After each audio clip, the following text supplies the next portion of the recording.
제가 지지난주하고 지난주 설교한 것들을 동영상으로 들어보면서 깜짝 놀랐습니다.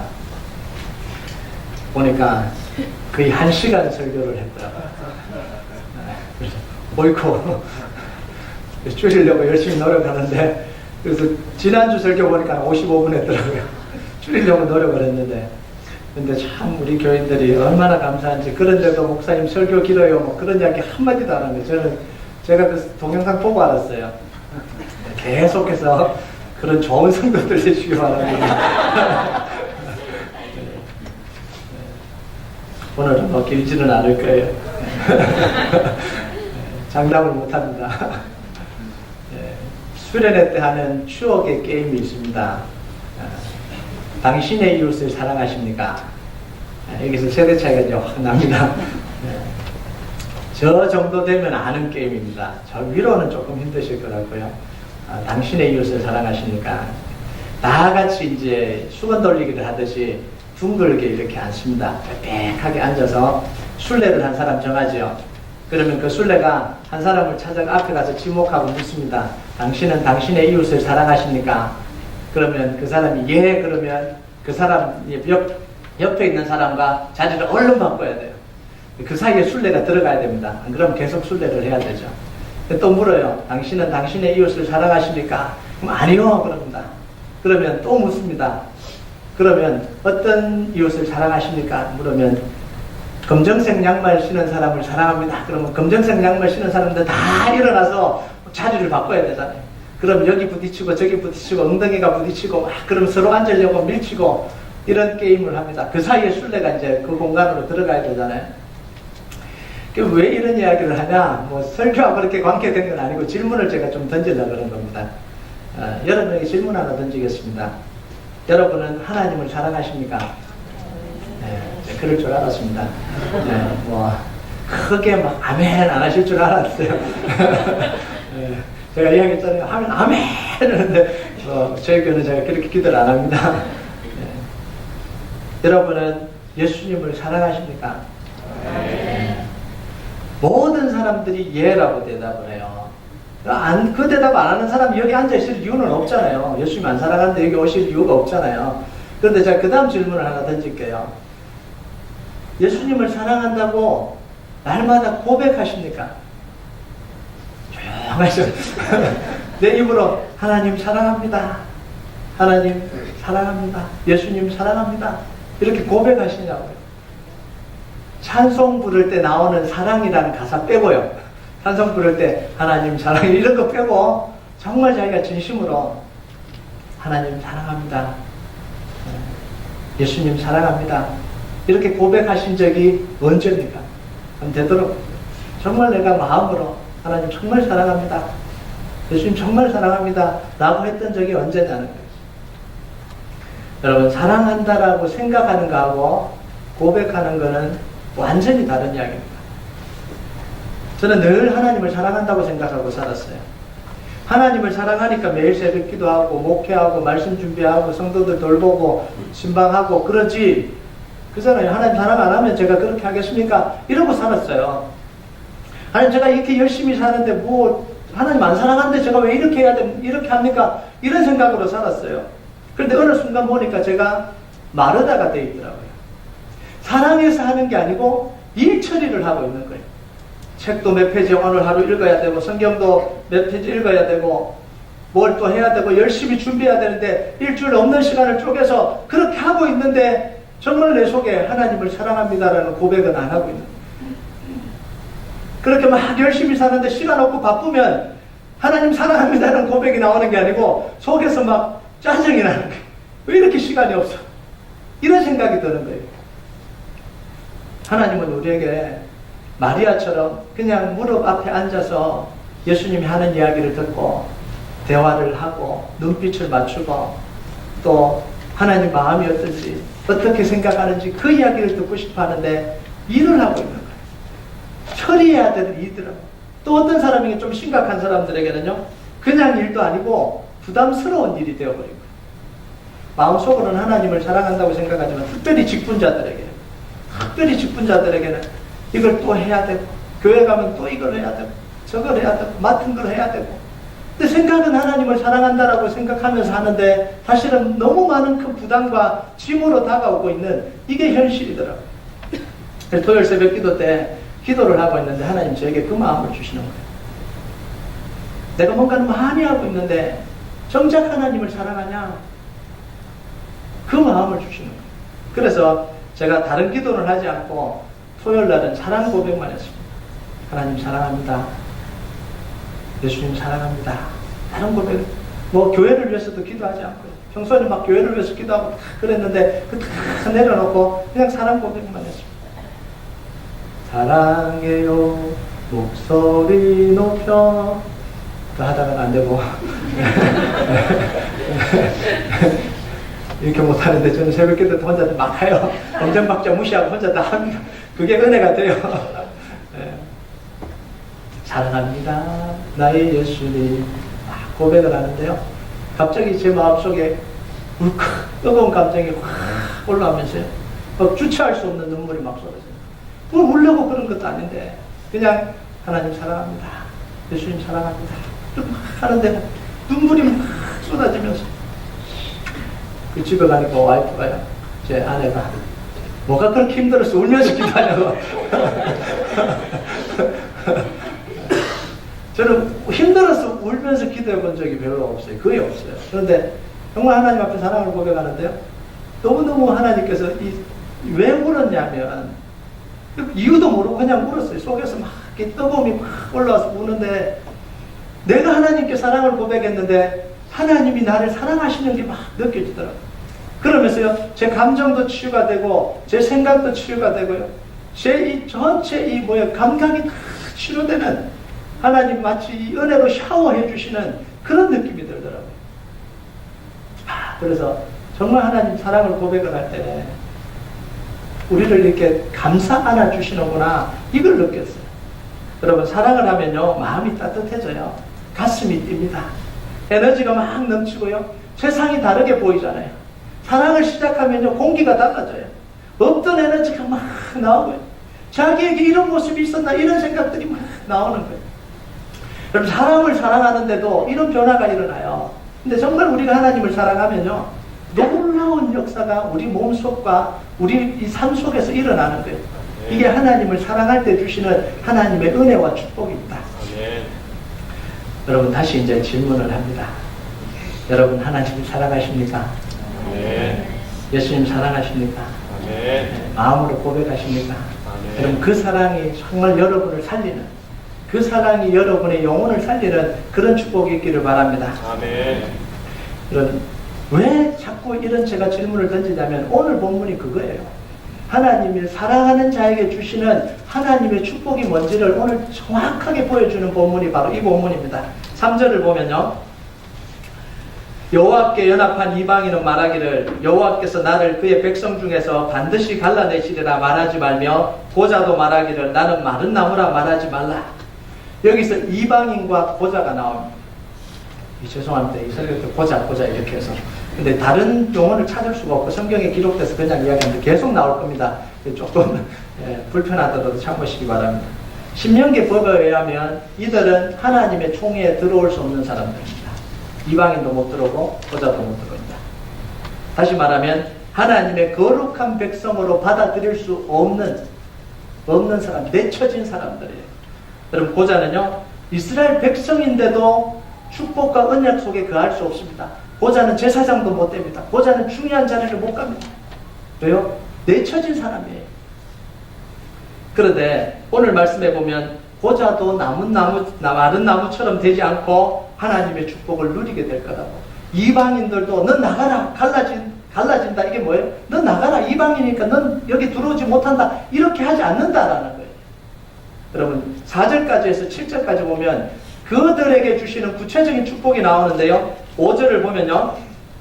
내가 내 집에서 내 성 안에서 아들이나 딸보다 나은 기념물과 이름을 그들에게 주며 영원한 이름을 주어 끊어지지 아니하게 할 것이며 이 고자들의 가장 아픈 게 두 가지입니다. 하나는 아들로 자식으로 제대로 된 대우를 못 받는 거예요. 자식인데도 불구하고 대를 못 잇기 때문에 제 대우를 못 받죠.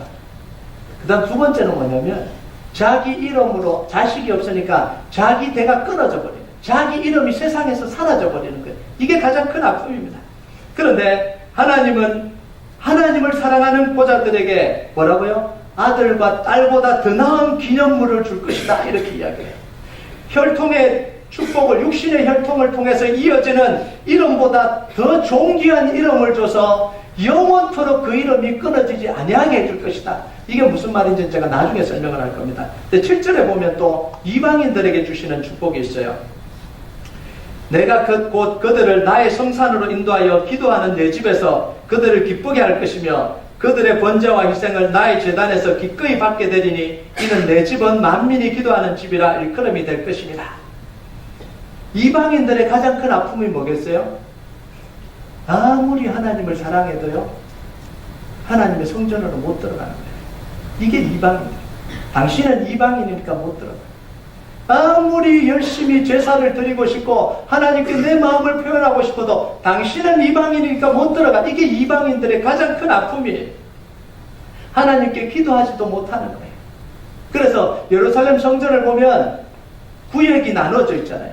여기는 이방인의 뜰, 여기는 여인의 뜰, 여기는 유대인의 뜰, 여기는 제사장들, 들어갈 수 있는 데가 다 틀립니다. 그런데 그 이방인의 뜰에서 뭐 했어요? 장사를 했거든요. 이방인들이 거기까지밖에 못 들어가는데 거기서 예배 드려야 되는데 이 유대인들이 뭘 했냐면 거기에서 장사판을 벌리고는 이방인들을 다 쫓아내버린 거예요. 당신들은 아무런 가치 없는 사람이다. 이렇게하고 똑같은 거예요. 그러니까 예수님이 화가 나서 그 상을 다 엎어버리신 거예요. 그럼 사실 이야기가 이 본문을 인용하신 거 아니에요? 내 집은 만민이 기도하는 집. 모든 사람들에게 다 열려있는 이런 집이 내 집이다, 이렇게 이야기하십니다. 그래서요, 하나님은 하나님을 사랑하는 이방인들에게 성전에 들어와서 번제와 희생제사를 드릴 수 있도록 허락해 주시고요, 기도하면 듣는, 기도할 수 있는 특권을 주시고요, 기도하면 하나님이 응답해 주시는 그런 축복을 주시겠다. 이게 하나님을 사랑하는 사람들에게 주시는 하나님의 축복이에요. 고자든 이방인이든 상관없이 하나님을 사랑할 때 일어나는 놀라운 은혜의 역사가 바로 이거라는 거예요. 여러분, 고자와 이방인들은요, 사랑받을 수 없는 사람들, 용납될 수 없는 사람들입니다. 그런데 하나님이 이들에게 파격적인 축복을 하셨습니다. 놀라운 일. 이제는 내 백성이다. 이제 거룩한 백성이다. 여러분, 왜 이 모든 일이 왜 일어났어요? 하나님을 사랑하기 때문에. 하나님을 사랑하는 자들에게 주시는 축복. 여러분, 하나님을 사랑하면요, 모든 게 가능하게 됩니다. 우리 인생 속에서 가장 큰 축복이 뭐냐면 우리가 하나님을 진심으로 사랑하는 거예요. 하나님을 진심으로 사랑할 때요, 우리 인생이 바뀌어집니다. 진심으로 사랑할 때 우리 삶에서 기적이 일어나요. 하나님을 진심으로 사랑할 때 우리 삶이 정말 변화가 됩니다. 나중에 좀 더 그 이야기를 좀 더 할 텐데, 오늘 본문에 보면 사랑이라는 단어가 딱 한 번 나옵니다. 제가 설교를 쓸 때는 사랑이라는 단어 한 번도 안 나오는데 이렇게 썼는데 6절에 보니까 한 번 나오더라고요. 오늘 1부 예배 끝나니까 전사님 한 분이 그러더라고요. 목사님, 사랑이라는 단어 한 번 나오는데요. 그래서 바꿨어요. 한 번밖에 안 나오는데 어떻게 사랑하시는 자에게 주시는 축복이라고 이렇게 이야기할 수 있냐는 거예요. 여러분, 오늘 본문에 보면 사랑이라는 단어는 한 번밖에 안 나오지만 사랑이라는 단어보다 더 강력한 사랑의 문구가 나와요. 그게 뭐냐면 첫 번째는 여호와께 연합한 이런 뜻입니다. 3절에 보면. 또 6절에는 좀 다르게 여호와와 연합하여 이렇게 나와요. 이 문구, 첫 번째 문구.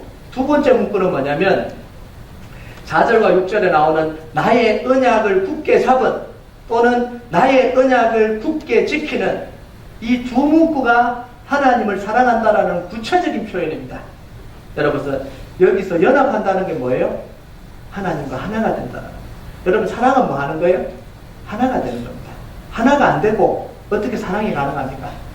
그럼 여기서 연합한다라고 표현할 때 원어가 뭐냐면 라바라는 단어인데요. 이게 무슨 뜻이냐면 원래 뜻은요, 실들을 꼬아서 짠다 이런 뜻입니다. 여러 가닥 실들을 꼬아서 짜는 거예요. 그럼 실을 꼬아서 짜면 어떻게 됩니까? 뗄래야 뗄 수가 없는 거예요. 풀래야 풀 수가 없어요. 여러분, 이 천들이 다 실을 꼬아서 짠 거잖아요. 이게 떨어지질 않잖아요. 확 붙어서 이게 이게 이 실인지 저 실인지 구분이 안 될 대로 탁 붙는 게 이게 바로 연합한다 이런 뜻입니다. 우리 마음과 생각과 동기와 의도가 하나님과 탁 꼬여서 분리될 수 없는 이 상태, 이걸 바로 연합한다라는 이런 이야기입니다. 여러분, 언약을 굳게 잡는다라는 건 말씀을 붙들고 굳게 지킨다 이런 뜻입니다. 여러분, 하나님을 사랑하는 방법은 유일하게 단 하나밖에 없습니다. 그게 뭐냐면 말씀을 지키는 겁니다. 그럼 말씀을 지키지 않고 하나님을 사랑하는 방법은 없어요. 말씀을 안 지켰는데 하나님을 나는 사랑한다, 그럴 수 없습니다. 그래서 예수님이 뭐라 그러시냐면 요한복음 14장 21절에 나의 계명을 지키는 자라야 나를 사랑하는 자니, 나를 사랑하는 자는 내 아버지께 사랑을 받을 것이요 나도 그를 사랑하여 그에게 나를 나타내리라. 뭐라고 이야기합니까? 나의 계명을 지키는 자라야. 이게 뭐예요? 유일하다는, 유일하게 나의 계명을 지키는 사람이 나를 사랑하는 자라는 거예요. 여러분, 우리가요 말로만 사랑할 수도 있잖아요. 입술로만 사랑할 수도 있잖아요. 얼마나 많이 합니까? 사랑합니다, 사랑합니다. 사랑이 아니에요. 정말 사랑은 뭐냐면 하나님의 계명을 지키는 거예요. 말씀을 지키는 겁니다. 그래서 말씀 없이 신앙생활이 불가능한 겁니다. 그래서 성경 말씀을 읽어야 돼요. 말씀 없이 하나님을 사랑하는 방법을 모르잖아요. 방법을 모르잖아요. 여러분, 그냥 내가 사랑한다 그래서 사랑이 되는 게 아닙니다. 그냥 예수님 따라다닌다고 사랑이 되는 게 아닙니다. 정말 예수님의 마음을 알고 예수님이 뭘 원하는지 알아야 그게 사랑이 되는 거예요. 여러분, 이 세상에서 예수님을 제일 사랑했어야 될 사람들이 누구냐면 예수님의 제자들 아니에요. 3년 동안 불러서 먹고 마시고 가르치고 하나님 나라를 위해서 가르치고. 그런데요, 이 무뚝뚝한 남자들이 하나님을 사랑을 안 해요. 아니, 예수님을 사랑을 안 해요. 고백을 안 해요. 예수님이 이제 십자가 가기 위해서 일주일 전에 이제 여리고를 지났어요. 예루살렘으로 올라가는데 아무도 예수님 그 마음에 대해서요 관심이 없어요. 여러분, 사랑하면 그 사람의 감정에 대해서 관심이 있어야 되잖아요. 이게 힘든지 아픈지 우울한지 외로운지 이걸 알아야 사랑을 표현하고 사랑을 하잖아요. 그런데 제자들은 뭐합니까? 예수님은 지금 내가 고민하여 죽게 돼서 십자가 지러 마지막 올라가는데 제자들은 그 뒤에서 따라가면서 뭐합니까? 야, 오른쪽 자리는 내 자리, 왼쪽 자리는 내 자리, 웃기지 마, 내 자리야. 이 싸움하고 있었다는 예수님의 그 감정과 아무런 상관없어요. 여러분, 예수님이 뭘 바라셨겠어요? 3년 동안 가르치고 십자가에 대해서 이야기하시고 고난받을 거라고 다 이야기하고 지금 내가 십자가 지러 올라가는데 누가 내 마음을 가장 이해해 줄 거라고 생각했겠습니까? 이 제자들 아니에요. 적어도 다른 사람이 아니라 대제사장 서기관들 종교 지도자들은 이 마음을 이해를 못해도 나와 3년 살았던 사람, 이 제자들은 적어도 내 마음을 이해해 줄 거라고 생각 안 했겠어요. 그런데 그걸 기대했는지 안 기대했는지는 모르지만 걸어가는데 제자들은 뒤에서 뭐 하는 거예요? 예수님의 가는 길과는 아무런 상관없어요. 그냥 자기들끼리 다투거든요. 이 무뚝뚝한 남자들 속에 예수님 어떻게 살아셨는지 모르겠어요. 12명이죠. 그런데요, 예수님이 이 마리아의 집으로 들어가니까 이 마리아가 뭘 합니까? 예수님의 감정을 읽어냈는지 하나님이 마음을 주셨는지 모르지만 자기가 이 고이 간직한 이 향유옥합을 다 곁들여서 예수님 머리에 쫙 묻어. 저는 그 모습을 보면서요, 야, 예수님이 너무너무 감동을 받으셨겠다 이런 생각이 들어요. 그 사랑에 예수님이 너무너무 감동을 받으셨어요. 그때 예수님이 하신 이야기가 뭐예요? 이 여자의 행한 일이 복음이 전파되는 곳에는 다 전파될 것이다. 예수님이 얼마나 많이 감동을 받고 얼마나 많이 위로를 받았으면요, 그렇게 말씀하셨겠어요. 복음하고 이 향유를 부은 건 그냥 향유를 부은 게 아니라 내 장례를 위해서 준비했다. 십자가를 위해서 준비했기 때문에 복음이 전파되는 곳에는 이 여자의 행한 일도 말을 하여 기념하게 할 것이다. 이렇게 이야기해요. 그게 사랑이라는 거예요. 여러분, 말로 하는 게 아니라, 여러분, 말로 하는 건 너무너무 쉬워요. 우리도요, 너무너무 말로 많이 합니다. 하나님을 사랑하는 것과 예배와 봉사와 섬김은 분리가 될 수가 없어요. 하나님을 사랑하는 것과 이웃을 돌보는 것은 분리될 수가 없어요. 하나님을 사랑하는 것과 복음을 듣지 못하는 지역에 가서 선교를 하는 것은 분리될 수가 없어요. 하나님을 사랑하는 것과 이 아이들에게 복음을 심어주기 위해서 교사로 섬기는 것과 분리될 수가 없습니다. 하나님을 사랑하는 것과 식사를 준비하고 청소를 하고 봉사를 하는 것과 분리가 될 수가 없어요. 그런데 우리는 너무 많이 분리가 되어 있잖아요. 사랑은 예배 때 사랑을 고백하고 그런 건 일이에요. 그래서 일을 할지 안 할지는 그냥 내가 선택을 합니다. 이게 오늘날의 우리 모습이에요. 제 모습이기도 합니다. 그러니까 예배 속에는 은혜 받으려고 얼마나 이 예배를 사모하는지 몰라요. 그런데 정작 그 사랑을 실천해야 되는 그 현장에는 사람들이 없더라고요. 여러분 한번 생각을 해보세요. 우리 아이들이 정말 복음으로 좋은 교육 받으면서 정말 어릴 때부터 예수님을 알아서 그렇게 자랐으면 좋겠다라는 열망이 부모들 속에는 다 있습니다. 그잖아요. 부모들이 다 교회 정하는 게 뭐예요? 자식들 이 신앙 위에서 다 정하잖아요. 그런데 내가 교사로 봉사하지 않으면 누가 그 아이들에게 이 생명의 복음을 전하겠어요? 안 그렇습니까? 누군가는 하겠지. 여러분, 은혜 받은 나도 안 하는데 예수님 사랑하는 나도 그거 안 하는데 그 누가 합니까? 그래서요, 섬기는 건 누가 하냐면 은혜 받은 사람이 섬기는 거예요. 그걸 깨달은 사람이 섬기는 거예요. 그 교육이 중요하다는 생각하는 사람이 교사를 하는 겁니다.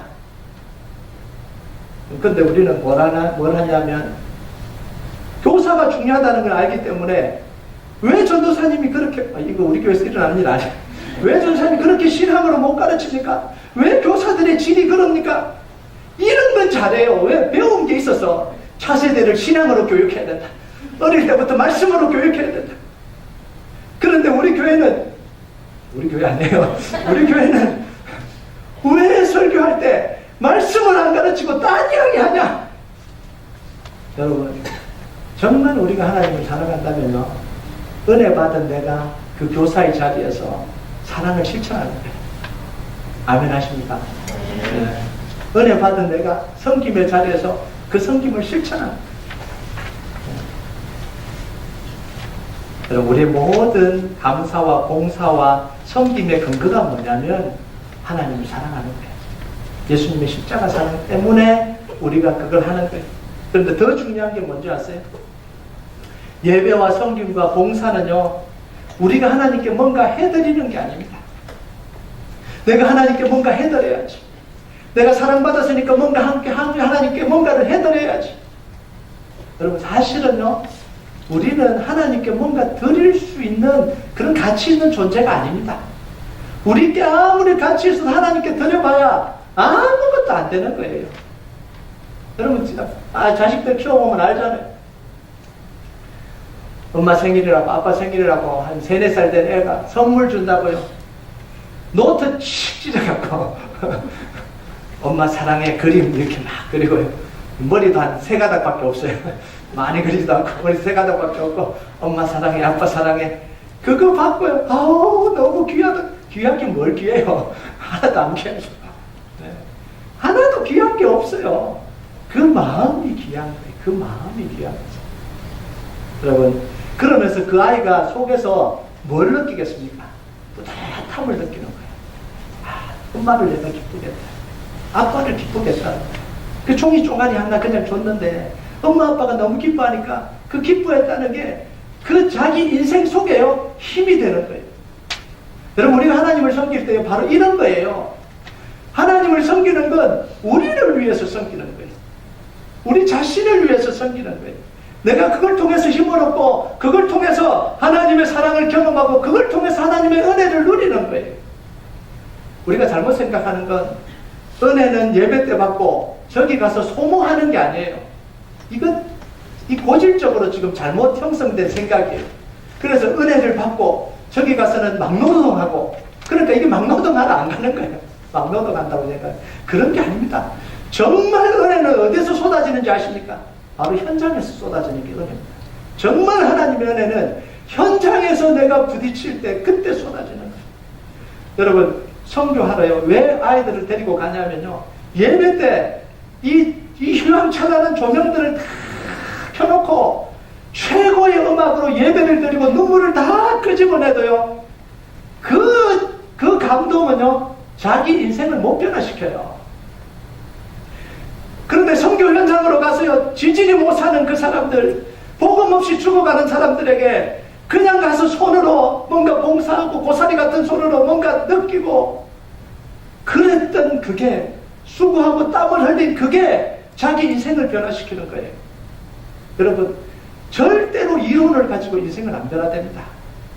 삶의 현장에서 내 수고와 땀이 흐르는 그 자리에서 내 인생이 변화가 되는 거예요.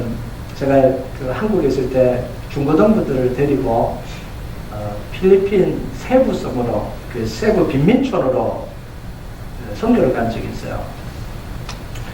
근데 이제 그 갔다 오고 나는데 7박 8일로 갔거든요. 그 데리고 간 애들이 영적으로 막 끼어있는 이런 애들이 아니에요. 다 문제아들을 데려갔어요. 벤질벤질한 애들요. 예배 드리면 늦게 놀다가 들어오고요. 끝나자마자 도망가고요. 예배를 위해서 막 기도하고 이런 사람이 아니에요. 그 7명을 데리고, 7명에 8명씩 기억이 안 나는데, 7, 8명 데리고 갔는데요. 공부도 제대로 안 하는 애들이에요. 갔다 왔는데, 그 부모가요. 저를 찾아왔고, 목사님, 그때 전사님, 제 애가 바뀌었어요. 네? 성교지 가서 도대체 무슨 일이 있었어요? 자, 아무 일도 없었는데요. 뭐 가서 성령 집회했으니까 아무 일도 없었는데요. 그런데 바뀌었대요. 근데 그 아들이요. 아들은 엄마랑 이야기도 안 한대요. 그런데 그 아들이 성교지 갔다 오더니 한마디 딱 하더래요. 엄마, 나 슬퍼서. 그 끝이에요. 슬펐대요. 근데 걔 인생이요. 그때부터 바뀌기 시작합니다. 얘가 진지해지기 시작해요. 공부하기 시작하고요. 뭔가 인생을 살아가더라고요. 이 삶의 현장에서 일어나는 일이에요.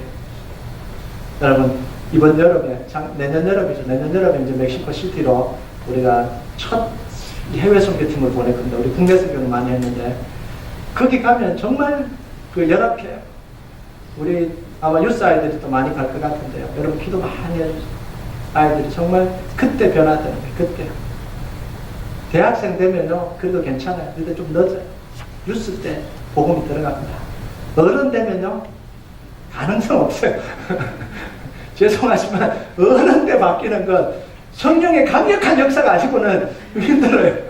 근데 유스 아이들은요, 보는 대로 들어갑니다. 이렇게 기도해 줘야 돼요. 여러분, 왜 고자와 이방인 이야기를 하냐면, 하나님 보실 때 우리가 영적 고자고 영적 이방인이었어요. 사랑받을 수 없는 사람이었습니다. 그런데 우리를 사랑해 주셨습니다. 이게 가능하게 한 게 뭐예요? 예수님의 십자가예요. 다른 게 아니라 우리가 노력해서 그런 것도 아니고요. 예수님의 십자가로 가능한 거예요. 여러분, 우리를 살리기 위해서 예수님이 자기 몸을 버리시고 희생하셨습니다. 그래서 우리가 살아난 겁니다. 우리를 살리기 위해서 예수님이 십자가에 피 흘리고 돌아가셨습니다.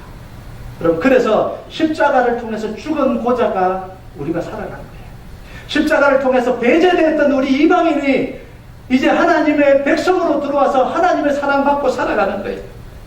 여러분, 십자가를 통해서 우리에게 새로운 소망 주시고 새로운 생명 주시고 새로운 은혜 주신 게 바로 예수님의 십자가예요. 그래서 우리가 살 길은 뭐냐면, 유일하게 살 길은 뭐냐면 예수님과 연합하는 게 유일하게 살 겁니다. 다른 방법이 없어요. 가장 중요한 게 뭐냐면 예수님과 연합이에요. 실타래가 실이 꼬여서 천이 되듯이 우리가 마치 예수님께 그냥 이 묶여버려서 떨어질 수 없는 그 상태가 가장 축복된 상태예요. 여러분, 죄를 지어도 떨어질 수 없는 그 상태가 좋은 상태입니다. 여러분, 이 관계가 느슨하면 관계가 안 좋으면 떨어져 나가버리잖아요. 불행이에요. 그런데 관계가 이렇게 꼬여 있으면 떨어지고 싶어도 떨어질 수가 없어요.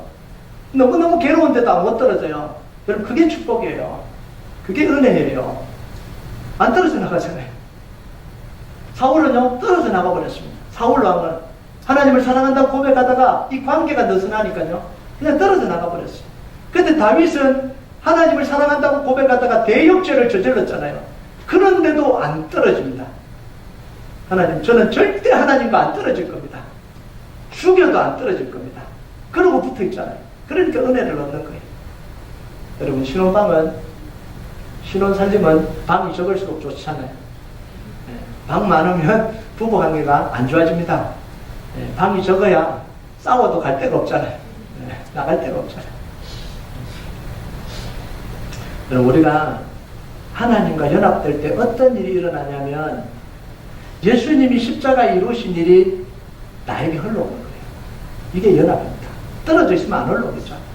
예수님이 이루신 일이 연합을 통해서 다 붙어 있으니까 예수님이 이루신 일이 나의 일이 되는 거예요. 예수님이 십자가에서 성취하신 게 내 것이 되는 거예요. 그래서 우리에게 가장 중요한 건 예수님과의 연합입니다. 예수님의 그 죄사함이 나의 죄사함이 되는 거예요. 예수님이 회복시키심이 나의 회복이 되는 거예요. 예수님의 모든 질병을 고치심이 나의 고치심이 되는 거예요. 왜요? 연합해서 하나가 되어버렸기 때문에 그래요. 여러분, 오늘 말씀을 보면서요, 세 가지를 우리가 십자가를 통해서 얻을 수 있는 이 은혜가 세 가지인데요, 이 세 가지를 좀 이야기를 하려고 합니다. 첫 번째는 뭐냐면 과거를 문제 삼지 않는 은혜입니다. 십자가 은혜는 과거를 문제 삼지 않는 은혜가 십자가 은혜예요. 여러분, 학자들은 이 이사야를 오늘 이 56장은 바벨론 포로 시절에 선포를 한 게 아니고 포블로로 돌아오고 난 뒤 예루살렘에서 선포된 말씀이라고 이해를 하고 있습니다. 저도 그렇게 이해를 하고 있고요. 그때 선지자들이 뭐라고 이야기하냐면 고자와 이방인들아 이렇게 이야기하잖아요. 고자와 이방인들은 왜 이 예언을 선포를 하는데 이스라엘 백성들아 이렇게 이야기를 안 하고 고자와 이방인들은 왜 이런 이야기를 할까요? 이게 역사적인 사실이 있는 거예요. 포로로 돌아왔을 때 이스라엘 백성들은 순수한 이스라엘 백성들이 아니었거든요. 어떤 사람들은 이 바벨론 왕궁에서 일을 하기 위해서 어쩔 수 없이 고자가 돼야 될 사람이었어요. 관직에 나가기 위해서는 바벨론과 페르시아는요, 반드시 왕궁에는 남자가 있을 수 없잖아요. 다 황관 내식만 있는 거예요. 그 다 거세를 해야 되는 거예요. 어쩔 수 없이 그렇게 포로로 살았을 때 살았던 이 고자들이 있는 거예요. 그리고 순수한 이방인들만 있는 게 아니잖아요. 포로로 잡혀가서 삶이 얼마나 괴롭습니까? 얼마나 고통스러워요. 그래서 살기 위해서 믿음을 포기한 사람도 있었을 거고요. 살기 위해서 또 이방인과 결혼한 사람도 있었고 혼혈이 태어난 사람도 있었을 거고요. 또 그 속에서 이방인 중에도 유대인들에게 어쩔 수 없이 또 들어와서 있었던 사람들도 있었을 거고요. 그리고 포로 기한을 했는데 보니까 어떤 사람은 고자고 어떤 사람은 이방인이고 어떤 사람은 혼혈이고 돌아와서 하나님이 회복시켜 주신 은혜가 너무너무 감사해서 이제 나는 하나님과 함께 정말 새로운 인생을 살고 싶은데 뭐가 문제가 되는 거예요? 과거에 살았던 일이 문제가 되는 거예요. 너는 고자잖아. 안 돼. 너 이방인이잖아. 너 안 돼. 너 혼혈이잖아. 안 돼. 이런 일이 일어나는 거예요. 하나님을 사랑하고 싶은데 나도 예배드리고 나도 성전으로 들어가서 희생제사 드리고 싶고 나도 주님 만나고 싶은데 너는 고자니까 안 되고 너는 혼혈이니까 안 되고 너는 죄를 지었으니까 안 되고 너는 과거에 그렇게 살았으니까 너는 안 돼. 이게 일어나는 현상인데 하나님은 뭐라고 이야기하십니까? 과거를 묻지 않겠다는 거예요. 고자가 되었든 이방인이 되었든 지금 회개하고 돌이키면 하나님이 다 받아주시고 다 회복시켜 주시겠다는 거예요. 여러분, 우리 인생 속에 이런 게 얼마나 많습니까? 주님 알지 못할 때 우리가 저질렀던 죄, 정말 이 정도 하나님을 사랑하는 걸 몰라서 말씀을 못 깨달아서 살기 위해서 삶의 치열한 현장 속에서 내 삶을 마음대로 살아서 그 받았던 그 상처와 아픔과 고통 그대로 지고 있는데 주님 사랑 깨닫고 이제는 정말 주님을 위해서 살아보겠다고 하는데 과거가 내 발목을 잡잖아요. 그런데 십자가는요, 그 과거에 대해서 묻지 않는다. 지금 회개하고 지금 돌이키면 하나님이 그대로 받아주시는 은혜다. 그럼 두 번째는요, 십자가 사랑은 과거를 잊어주시는 사랑뿐만 아니라 비참한 상태를 극복하게 하는 사랑이 바로 십자가 사랑입니다. 여러분, 아무리 은혜 받아도 우리에게는요, 바꿀 수 없는 과거가 있잖아요. 은혜 받았다고 과거가 바뀌는 게 아니잖아요. 부모님 바꿀 수 있습니까? 부모님에게 학대당한 사람들이 그 받았던 상처들이 부모님 지금 당장 바꿀 수 있어요? 없잖아요. 성격 바꿀 수 있습니까? 못 바꾸잖아요.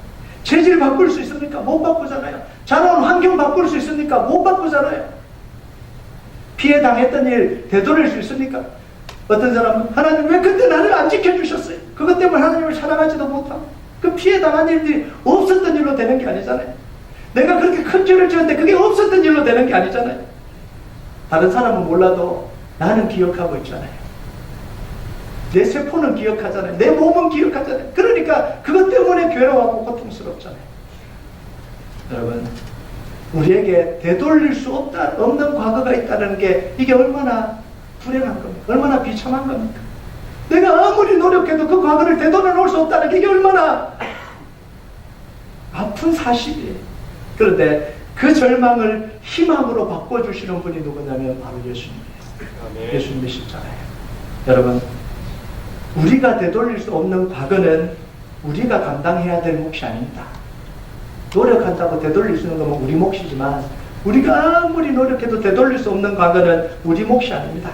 하나님이 담당해야 될 것입니다. 그래서 예수님을 십자가에 매다신 거예요. 그 문제를 해결하십니다. 여러분 믿으십니까? 우리의 과거는 우리가 노력해서 바꾸는 게 아니라 예수님이 십자가에서 이루신 일을 믿으면서 치료되고 회복되는 거예요. 여러분, 과거를 바꾸려고 노력하지 마세요. 안 바뀝니다. 과거를 묵상하지 마세요. 안 바뀝니다. 묵상한다는 게 무슨 이야기인지 아시죠? 생각대로다가 꺼내갖고 고통당하는 이런 거 하지 말라는 거예요. 안 바뀌어요. 우리가 유일하게 이 과거의 아픔과 상처와 힘든 게 바뀌는 건 뭐냐면 예수님이 나를 위해서 십자가에서 이루신 일을 믿음으로 믿고 선포하는 겁니다. 그때 바뀌는 거예요. 여러분, 상처가 치료가 되고 나면 흔적이 남잖아요. 상처가 남는 게 아닙니다. 치료된 흔적이 남아요. 예수님을 만나고 우리가 치료가 되면 상처가 남는 게 아니라 예수님의 십자가의 흔적이 남게 됩니다. 더 이상 아프지 않아요. 상처가 아물고 닦지가 않고 흉터가 생기면 흔적이 남으면 그거는 하나도 안 아픕니다. 저도요, 이 왼쪽 다리에 어릴 때 경운기에서 놀다가요, 경운기 이 바닥이 철로 됐는데 철이 녹이 슬어서요 완전히 이렇게 약해져 있는 거예요. 그래서 막 뛰다가 한쪽 다리가 밑으로 쭉 빠졌어요. 피가 칙칙칙칙칙칙 막 울고 난리가 났어요. 그런데 다 아무렇지, 흉터만 지금 남아있어요. 흔적만 남아있지 아무런 지장이 없어요. 저는 그걸 보면서 옛날을 추억합니다. 그때 아픔이 느껴지는 게 아니고 추억을 해요. 이게 흔적이에요. 여러분, 예수 믿은 사람, 예수님 만난 사람들에게요, 이 상처는 쓰라린 기억이 아니라 예수님이 나와 함께 하신 흔적이에요. 나를 사랑하신 흔적입니다. 그 상처를 볼 때마다 뭐가 떠올라요? 예수님의 사랑이 떠오르지 그 상처의 아픔이 떠오르는 게 아니에요. 그럼 그래서 사도 바울이 뭐라고 이야기를 하냐면 이후로는 누구든지 나를 괴롭게 하지 말라. 내 몸에 예수의 흔적을 가졌다. 이렇게 이야기해요. 여러분, 사도 바울은요, 상처가 너무너무 많은 사람. 이 다양한 상처가 있는 게 아니고 가장 큰 상처가 이 사도 바울 속에 가슴 깊이 패여서 떼낼 수 없는 상처가 하나 있습니다. 그럼 그게 뭐예요? 자기가 예수님 만나기 전에 예수님 믿는 사람들을 다 잡아 죽였던 그 상처. 스데반을 죽이고 좀 열심히 예수님 믿는 사람이라는 건 자기가 쫓아다니면서 다 죽였는데 자기가 예수님 만나고 나니까 예수님을 위해서 평생을 데리고 살다 보니까 자기가 얼마나 이 대단한 일을 저질렀는지, 얼마나 악한 일을 저질렀는지 이게 뼈저리게 느껴지잖아요. 열심히 삶을 살수록 자기가 예수님 몰랐을 때 저질렀던 그 일이 얼마나 이 악독한 짓인지 이게 느껴지잖아요. 스데반을 죽이는. 그래서 자기에게 뭐라고 이야기하냐면 죄인 중에 괴수다 이렇게 이야기합니다. 그런데 이 사도 바울은요, 평생 그 아픔을 짊어지고 살지 않습니다. 아파하고 난 나쁜 놈이야 이렇게 살아가지 않아요. 흔적을 가지고 살아갑니다. 그 흔적이 뭔지 아세요? 나는 복음의 빚진 자다. 이게 흔적이에요. 내가 그렇게 괴수처럼 다 죽였는데 내가 그 사람 몫을 살아야 된다. 그렇게 열심히 복음 전하는 스데반을 내가 죽였는데 내가 그 스데반 몫을 살아야 된다. 내가 수없이 많은 사람들 옥에 가두고 핍박하고 죽였는데 그 사람의 몫을 내가 살아야 된다는 거예요. 그래서 그 과거를 생각할 때마다 과거의 이 악함을 떠올린 게 아니라 뭐라고요? 나는 복음의 빚진 자다. 이러고 살았다는 거예요. 여러분의 과거를 생각할 때마다요, 과거의 그 상처가 떠오르는 게 아니라 주님의 십자가가 여러분의 흔적으로 새겨지는 축복이 있기를 주님의 이름으로 축복합니다. 아멘. 이 세 번째 이제 마지막을 보면요, 십자가 사랑은 새로운 삶을 열어줍니다. 새로운 인생을 열어주는 게 이게 십자가예요. 그럼 고자는 영원히 자식 낳을 수 없습니다. 이 불임이 아니고 고자예요. 이게 고쳐질 수 없는 겁니다. 그런데 하나님은 이 고자들에게 뭐라고 이야기하냐면 영원한 이름을 주어서 끊어지지 않게 할 것이다. 여러분, 자식을 통해서 육신의 이름이 남기는 게 아니라 영원히, 자식이 없어도 영원히 이름이 기록되게 해주시겠다는 거예요. 여러분, 이게 더 축복입니까? 자식을 통해서 자기 이름이 전파되는 게 축복일까요? 저는 자식을 통해서 이름이 전파되기를 원치 않습니다. 왜냐하면 저는 아들이 없습니다. 조선시대 같았으면 이제 끊어졌죠. 대가 끊어졌어요. 여러분, 영원히 하나님께 영원히 이름 기록되는 이름이 되게, 이게 어떻게 가능해요? 여러분이 향유를 부은 여인의 족보를 알고 있습니까? 그 족보는 사라졌을지도 모르고 있을지도 몰라요. 근데 우리는 몰라요. 그런데 그 향유 부은 여인이 누군지는 여러분 다 아시잖아요. 마리아라는 사실을 다 아시잖아요. 왜 그래요? 영원히 하나님이, 예수님이 영원히 기억되게 해주겠다는 거예요. 저도 알죠. 여러분도 압니다. 제 100년 전에 살았던 분들도 다 알아. 이 향유 부은 마리아 알아요.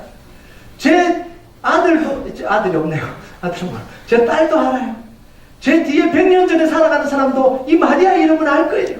주님 오실 때까지 모든 그리스도인은 이 마리아 이름을 알 겁니다. 그리고 사모할 거예요. 그 사랑이 얼마나 큰지 우리가 그 사랑 담고 싶다고 사모할 거예요. 이게 고자에게 주시는 하나님의 주. 영원히 기억되게 해주시겠다. 여러분, 우리에게 주시는 게 적용을 하면 뭐예요? 우리가 육신의 이 혈통이 아니라 영적인 혈통을 만들어내는 삶을 살아야 되는 거예요. 내 아들 낳아서 내 이 세상에 이름을 남기는 게 아니라 정말 영적인 아들, 바울처럼 영적인 아들, 영적인 자녀를 낳아서 영원토록 빛나는 삶을 살아가는 거예요. 여러분, 천국에서 남는 건 뭐라고요? 자기가 복음을 전파해서 구원한 영혼밖에 안 남는다 그러잖아요. 그게 영원히 기록되는 이름입니다. 여러분, 이제 돌감람나무는요, 아무리 노력해도 참감람나무 열매를 맺을 수가 없어요. 죽었다 깨나도 안 됩니다. 뿌리가 바뀌어야 되는데 뿌리를 파내면 죽어버리잖아요. 뿌리를 바꿀 수가 없잖아요. 그런데 이 돌감람나무가 참감람나무 열매를 맺을 수 있는 유일한 방법이 있습니다. 그게 뭔지 아세요? 네, 접붙이는 거예요. 접붙이는 겁니다. 근데 성경에서 접붙이는 거하고 실제로 접붙이는 게 좀 달라요. 제가 단감집 가수원집 아들이잖아요. 단감 가수원집 아들이잖아요. 네, 감은 찬감이 있고 뜰감이 있습니다. 뜰분 감이 있잖아요. 그런데 이 뜰분 감을 단감으로 바꾸는 이 기적이 있어요. 그게 뭐냐면 단감나무 가지를 딱 잘라서요, 이 참감나무를 이 가지를 딱 치고 거기다가 딱 붙이는 거예요. 그리고 촛농을 떨어뜨려서 비닐로 묶어놓으면 거기서 싹이 나와요. 그럼 그때부터 그 가지로부터 나온 건 단감이에요. 뿌리는 떡감인데 쭉 붙여지면요. 그런데 신기한 게 뭔지 아세요? 이 떫은 감이 종류가 다 틀리잖아요. 꽃감 만드는 감이 있고요. 요만한 감이 있고 이렇게 큰 감이 있습니다. 우리는 이 도감이라고 그랬는데 이 경상도에서는 네. 넓적한 감인데도 떫은 감이 있어요. 그런데요, 단감 가지를 딱 꺾어서 딱 붙이면요, 단감이 되는데 신기하게 모양은 안 바뀌어요. 모양은 요런 모양이었던 애는 요런 모양인데 단감이 되는 거예요. 요런 모양이었던 애는 요런 모양인데 단감이 되는 거예요. 납작한 모양인 건 납작한 모양인데 단감이 되는 거예요. 왜냐하면 단감 가지를 접붙여놨기 때문에 단 기운만 들어가고 모양은 똑같아요. 저 이걸 보면서요, 야, 기가 막히구나. 우리가 예수님의 사랑으로 접붙임 받으면요, 그때부터는요, 내 속 사람은 바뀌는데 그 사람은 안 바뀌잖아요. 예. 제 얼굴이 좀 바뀌었으면 좋겠는데, 이렇게 좀 탤런트처럼 이렇게 됐으면 좋겠는데, 안 바뀌잖아요. 눈이 좀 이렇게 커지고 이렇게 쌍꺼풀 졌으면 좋겠다. 안 바뀌잖아요. 그 모습 그대로 사는 거예요. 그런데 속 사람이 바뀌는 거예요. 여러분, 우리 인생이 바뀌는 방법은 단 하나밖에 없어요. 예수님의 가지에 붙는 것밖에 없어요. 그러면 하나님이 우리를 바꿔주시는 거예요. 여러분, 그런데 보세요. 골로새 3장 10절에 보면 새 사람을 입었으니 이는 자기를 창조하신 이의 형상을 따라 지식에까지 새롭게 하심을 입은 자니라. 뭐예요? 새롭게 되는데 어디까지요? 지식에까지 새롭게 된다는. 이 지식은 뭐죠? 생각, 지식, 근본, 자기 생각이 자기 뿌리잖아요. 사람의 생각이 자기 뿌리예요. 뿌리까지 바뀐다는 거예요. 예수님을 통해서 변화되면요, 자기 생각 송두리째 뿌리까지 바뀐다는 거예요. 이게 기가 막힌 일이잖아요. 우리가 하나님을 사랑하고 하나님께 접붙여질 때요, 예수님께 접붙여질 때, 그때 하나님이 우리 속에서 이루는 역사가 바로 이겁니다. 여러분, 우리가 연합할 때 이미 새로운 피조물이 됐습니다.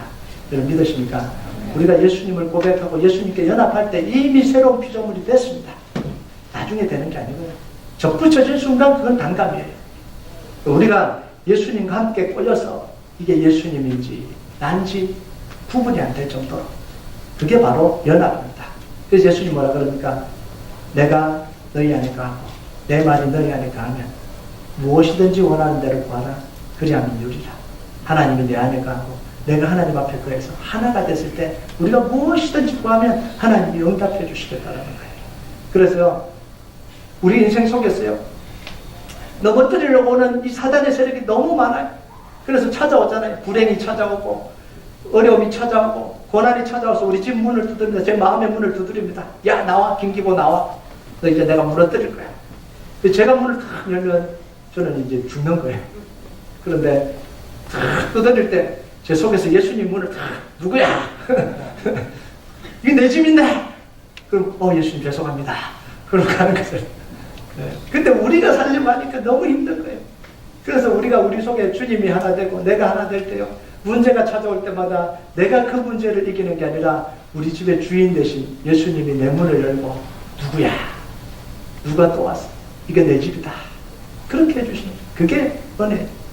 여러분, 하나님 앞에 우리가 진정으로 연합될 때요, 하나님은 우리 인생을 책임지십니다.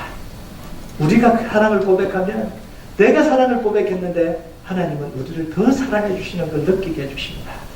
여러분, 오늘도요, 일주일도 여러분이 주님 앞에 정말 마음으로 사랑을 고백하고 하나님이 여러분을 사랑해 주시는, 정말 사랑으로 만져주시는 그런 축복, 그런 은혜가 여러분에게 있기를 주님의 이름으로 축복합니다. 우리 같이 찬양 드리도록 하겠습니다. 우리가 좀 사랑의 고백했으면 좋겠어요. 아버지 사랑 내가 노래합니다. 아버지 은혜 내가 노래합니다. 변함 없으시고 거짓 없으시고 늘 성실하시고 늘 우리를 지키시는 그 사랑 때문에 내가 삽니다. 주님, 이제는 내가 입술로 오늘 이 사랑을 고백합니다. 주님, 그 사랑 내가 느끼게 해주시옵소서. 이제 우리가 좀 찬양으로 고백했으면 좋겠습니다. 아버지 사랑 내가 노래,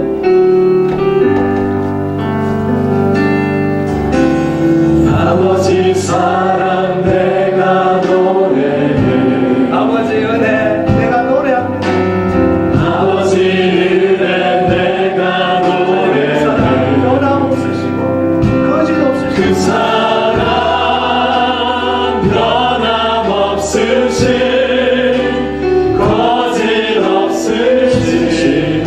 성실하신 그 사랑 고생하는 눈물로 사랑할 때 꺾지 않으시는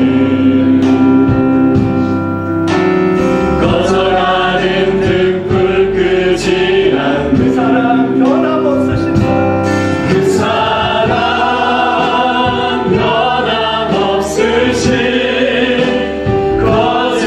거짓없으신 성실하신